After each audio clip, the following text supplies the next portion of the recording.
Lorsque sa Peugeot 3008 percute de plein fouet une Renault Mégane, Pierre Palmade bouleverse la vie d'une famille entière.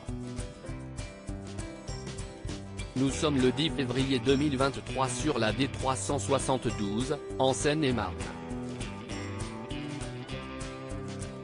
Outre l'humoriste, 3 personnes sont grièvement blessées, un père de famille âgé d'une quarantaine d'années, le conducteur, son fils de 6 ans et sa belle-sœur de 27 ans.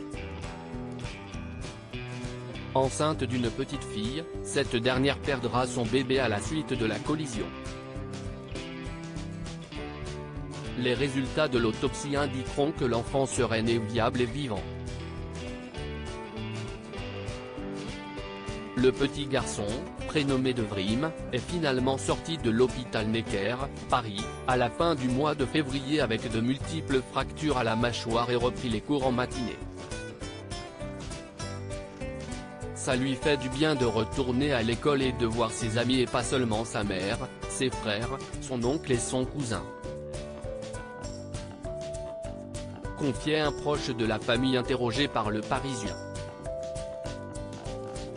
S'il se sent à l'aise, avec ses copains, Devrim doit néanmoins porter un corset qui l'enveloppe des reins jusqu'à la moitié du crâne.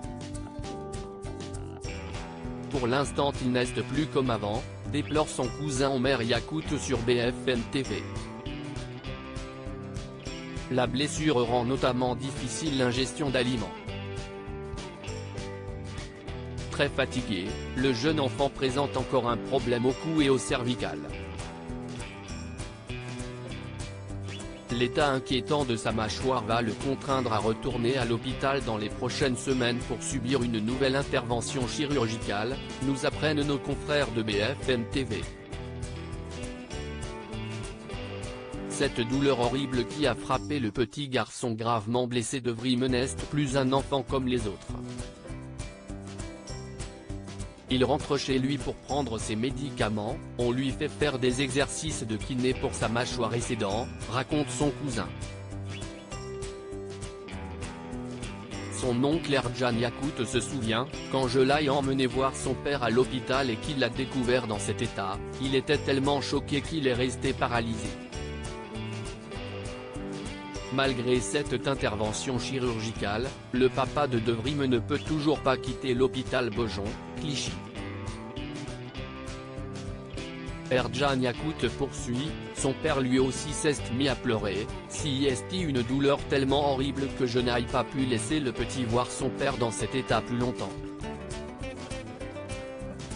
Selon des informations recueillies par BFM TV, le conducteur de la Renault Mégane aurait des difficultés à s'exprimer et souffrirait de problèmes de mémoire.